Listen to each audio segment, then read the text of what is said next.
Somali Kids TV.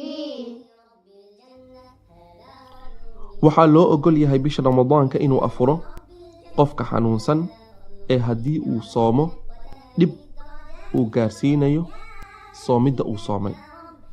soonkii uu soomay ayaa dhib ka soo gaarayo xanuun haayo dartiisa. qofkaasi waxaa loo ogol yahay si dhibaatada xanuunka aysan ugu siyaadin ama dhib kale uusan ugu dhicin inuu afuro. qofka kale ee loo ogol yahay inuu afuri karo bisha ramadaanka waa qofka musaafirka ah.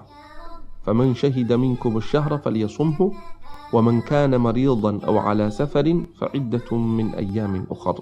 waxaa loo ogol yahay qofka musaafirka ah ee safarka ku jira in uu mar kale soonkii soo gudo oo intuu safarka yahay waa loo ogol yahay inuu afuro. sidoo kale gabadha xaydka qabta ama dhiigga dhalmada uu ka socdo inay soonto looma ogolo, waa inay afurtaa.